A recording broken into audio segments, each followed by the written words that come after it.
नमस्कार, मैं doctor Anamika, gynae and fertility consultant from Midas clinic. आज हम चर्चा करने वाले हैं लो एएमएच वैल्यूज की। लो एएमएच वैल्यूज का क्या असर होता है फर्टिलिटी प्लानिंग में, इससे जुड़ी हर एक छोटी बड़ी बात को आज हम समझेंगे। एएमएच क्या है, ये टेस्ट हम कैसे करते हैं, इसके वैल्यूज लो कैसे हो जाते हैं, लो वैल्यूज होने का परिणाम क्या होता है और इससे जुड़ी जो हताशा है, जो भ्रांतियाँ फैली हुई हैं, उसमें कितना सही है और कितना गलत है। क्या हम अपने एएमएच वैल्यूज को दोबारा से बढ़ा सकते हैं और एएमएच वैल्यू लो होने पर हमारा बेस्ट फर्टिलिटी प्लान क्या होगा। तो लेट्स स्टार्ट। सबसे पहले समझते हैं एंटी मुलेरियन हार्मोन एएमएच क्या है। एएमएच एक मार्कर है जो आपके बॉडी के ओवेरियन रिजर्व यानी कि अंडों की कितनी गिनती रह गई है इस बात का अनुमान देता है। तो ओवेरियन रिजर्व क्या है, अगर एक साधारण इंसान की लैंग्वेज में समझने की कोशिश करें तो किसी भी स्त्री को जन्म के वक्त ईश्वर ने या नेचर ने अंडेदानियों में एक अंडों का गुल्लक दिया है। उस गुल्लक से अंडे रोज रोज खर्च होते हैं हर महीने। मासिक धर्म शुरू होने के पहले से ही अंडों का खर्च होना शुरू हो जाता है और जिस दिन ये अंडे खत्म हो जाते हैं उस दिन हमारी रिप्रोडक्टिव लाइफ खत्म हो जाती है और हम मेनोपॉज को अटेंड कर लेते हैं। अब इस ओवेरियन रिजर्व को एएमएच हमें कैसे बताता है। जो हमारे अंडे हैं वो जिन फॉलिकल्स के अंदर होते हैं उसके सरफेस पर ये हार्मोन पाया जाता है, इसलिए एएमएच एक तरह से इनडायरेक्ट मार्कर है हमारे अंडों के रिजर्व का। एएमएच टेस्ट को हमें करना कैसे है। एएमएच टेस्ट करने के लिए हमें अपना एक ब्लड सैंपल देना है, महीने के किसी भी दिन कर सकते हैं। एएमएच टेस्ट करते जो कुछ बातें हमें ध्यान में रखनी चाहिए वो समझना आपके लिए बहुत जरूरी है। एएमएच के वैल्यूज फ्लक्चुएट नहीं करते हैं, परंतु माइल्ड फ्लक्चुएशन जो क्लिनिकली बहुत रिलेवेंट ना हो पॉसिबल है। एएमएच के वैल्यूज डिपेंड करते हैं कि आपको पहले से कोई हार्मोनल कॉन्ट्रासेप्टिव पिल या इंजेक्शन ल्यूप्राइड एसीटेट जैसी कोई हार्मोनल इंजेक्शन नहीं लगाई गई है। इन दोनों केसेस में एएमएच वैल्यूज लो आ सकते हैं। एएमएच के वैल्यूज विटामिन डी डेफिशिएंसी में भी लो आते हैं और एएमएच के वैल्यूज को आप जब भी देखती हैं तो उसको हमेशा कोरिलेट करें अपने एज से। ये एक एज रिलेटेड हार्मोन है, इसलिए अपनी एज को ध्यान में रखना बहुत जरूरी है। अगर किसी 20 साल की महिला का एएमएच वैल्यू 2 आता है तो हम उसे लो एएमएच कह सकते हैं, बट यही वैल्यू अगर 38 या 40 की एज में है तो हम कहेंगे कि the values are very good for that age. अब समझते हैं कि एएमएच वैल्यू लो कैसे हो जाते हैं। जैसा कि आपको बताया कि ये एक एज रिलेटेड हार्मोन है, तो एज सबसे बड़ा फैक्टर है जिसके कारण एएमएच वैल्यूज लो हो जाते हैं। दूसरा फैक्टर है फैमिलियल या जेनेटिक। अगर हमारे पेशेंट की माँ को इस तरह की हिस्ट्री रही हो कि मेनोपॉज अर्ली आया है तो चांसेस हैं कि उनके भी एएमएच वैल्यू जल्दी फॉल कर जाएंगे।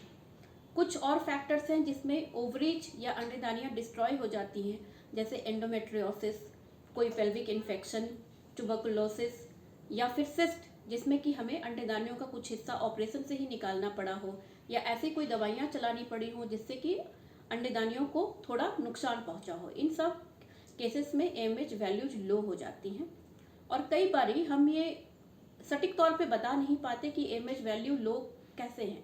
ये भी अभी एक रिसर्च का मुद्दा है। कई महिलाओं में यंग एज में जब एएमएच वैल्यू लो होती है तो हमारे पास कोई कारण नहीं मिलता है। अब हम समझ गए कि हमारी एएमएच वैल्यू लो है, तो इस एएमएच वैल्यू के लो होने का मतलब क्या है। इसका सीधा मतलब ये है कि हमारे अंडों का रिजर्व अब कम हो गया है और हमें अपने ट्रीटमेंट को फास्ट ट्रैक पे डाल के जल्दी ही संतान प्राप्ति की कोशिश करनी चाहिए। इनसे जुड़ी जो भ्रांतियां हैं उसको आज आप क्लियरली समझ लीजिए। एएमएच वैल्यू लो होने का अर्थ ये बिल्कुल नहीं होता कि अंदर अंडे बिल्कुल नहीं हैं। No AMH, low AMH means low number of eggs, not no eggs. AMH value low होने का मतलब ये बिल्कुल नहीं होता कि आपको डायरेक्टली आईवीएफ की जरूरत है। Pre ERT procedures like simple IUI, simple ovulation induction भी काम आ सकते हैं, उनको भी आप ट्राई कर सकती हैं।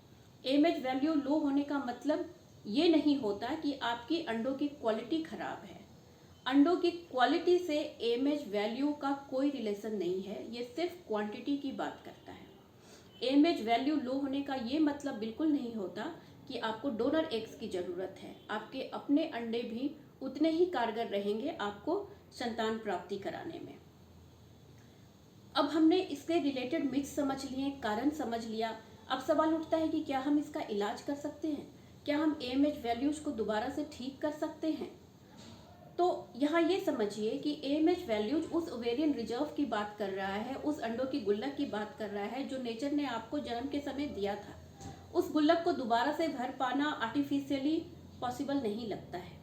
फिर भी रिसर्च हो रहे हैं और बहुत सारी ऐसी चीज़ें ट्राई की गई हैं जिससे फर्टिलिटी प्लानिंग में आपको बेनिफिट्स होते हैं। उनमें कुछ मेडिकल ऑप्शंस हैं। मेडिकल ऑप्शंस बेसिकली आपके बचे हुए अंडे की क्वालिटी को इम्प्रूव करने के लिए काम करते हैं।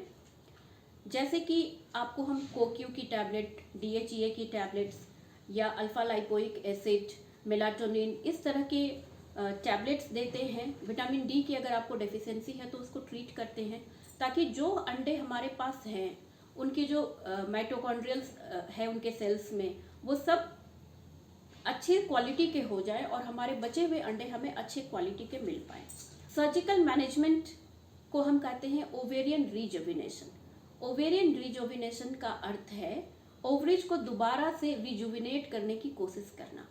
इसमें हम आपके बॉडी के ऑटोलोगस सेल्स को, जैसे प्लेटलेट रिच प्लाज्मा या ऑटोलोगस स्टेम सेल्स को ओवरीज में इंजेक्ट करते हैं।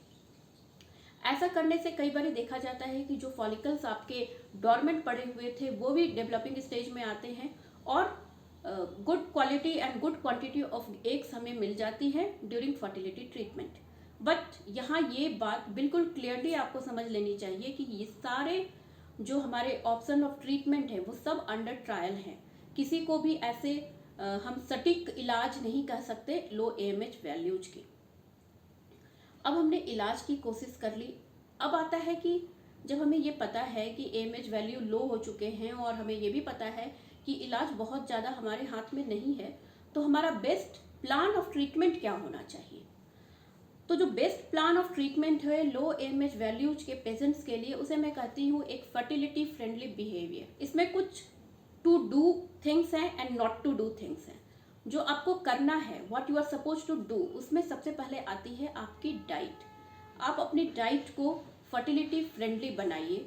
एक अच्छी डाइट लीजिए। अच्छी डाइट का मतलब होता है एक कलरफुल थाली जिसमें लोकल, सीजनल वेजिटेबल, फ्रूट्स, आपको लोकल, सीजनल और ऑर्गेनिक खाना खाने की कोशिश करनी चाहिए। आपका जो बेसिक डाइट होता है वो कंपोज होता है कार्बोहाइड्रेट, प्रोटीन और फैट का। इन तीनों के लिए माइंडफुल हो जाइए। जो आपका सोर्स ऑफ कार्बोहाइड्रेट हो वो होल ग्रेन से आए, किसी भी रिफाइंड फ्लोर या मैदा से ना बना हो। आपका जो सोर्स ऑफ प्रोटीन हो वो मेनली प्लांट प्रोटीन हो। आप एनिमल प्रोटीन को कम अपने डाइट में शामिल करने की कोशिश कीजिए। आप लेग्यूम्स, दाल, वॉलनट्स, इस तरह की चीज़ों से प्रोटीन गेन कर सकते हैं। आपका जो फैट है वो ट्रांस फैट से ना बना हो। आप जो फैट ले रहे हैं वो कोशिश करें कि वो हेल्दी फैट हो। इंडियन कुकिंग के तरीके के लिए बेस्ट ऑयल होगा कोकोनट ऑयल। और जब हम बात करते हैं फ्रूट्स एंड वेजिटेबल्स की, तो हमेशा locally grown vegetables and fruits को चूज करें instead of searching for avocados, जो कि आप कई बार इंटरनेट सर्फ करते हैं और आपको पता चलता है कि they are very good for your hair, your skin and your fertility. उसको ढूंढने जाने की कोई ज़रूरत नहीं है। वही परिणाम आपको लोकली ग्रोन बनाना, वॉलनट, वाटर चेस्टनट, ये सब भी दे सकते हैं। अब हमने खाने की बात कर ली, अब पीने की बात करते हैं। पीने के लिए जो बेस्ट थिंग ईश्वर ने बनाई है वो है पानी। Take plenty of water in your diet. और जब भी आपको ऐसी कोई अर्ज हो कि मुझे शरबत या सॉफ्ट ड्रिंक लेना है, तो चूज लस्सी, छाछ और smoothies made out of seasonal fruits and vegetables. आप अपनी डाइट ठीक करते हैं तो इसका बहुत ही अच्छा इम्पैक्ट होता है आपकी फर्टिलिटी पर। Next thing is daily exercise. Exercise में दो चीज़ें ध्यान देने की है कि आपको डेली करनी है और आपको ओवरडू नहीं करना है। Overdoing the exercises can also adversely affect your fertility.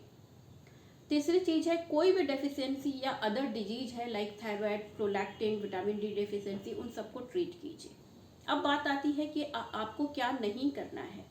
क्या नहीं करना है कि लिस्ट में सबसे पहले आता है कि आपको स्ट्रेस अवॉइड करना है, स्मोकिंग अवॉइड करनी है, अल्कोहल अवॉइड करना है, प्रोसेस्ड फूड अवॉइड करना है, सेडेंटरी लाइफस्टाइल यानी कि एक्टिविटी ना हो जिस लाइफस्टाइल में उसको अवॉइड करना है, और सबसे ज़रूरी बात आपको अवॉइड करना है वेस्टेज ऑफ टाइम। आप अपना वक्त ना बर्बाद करें, क्योंकि लो AMH सिंपल सटीक यही मैसेज देता है कि हमारे पास टाइम कम है और हमें अपने प्रेगनेंसी प्लानिंग जल्दी से जल्दी करनी है। आप अपने फर्टिलिटी कंसल्टेंट के पास जल्दी जाएं और अपनी फर्टिलिटी के ट्रीटमेंट को स्टार्ट करें। अगर ज़रूरत पड़ती है तो IVF की ओर भी कदम बढ़ाएं। नॉर्मल महिला जिसका AMH लेवल अच्छा है उससे जब हम कंपेयर करेंगे तो चांसेस ऑफ डोनर IVF भी लो AMH के साथ ज़्यादा होंगे। I hope this video helps in understanding low AMH। Low AMH से जुड़ी हर बात जो आप जानना चाहेंगे वो सब मैंने इसमें इंक्लूड करने की कोशिश की है, बट स्टिल अगर कुछ अनआंसर्ड क्वेरीज रह जाते हैं तो you are free to comment.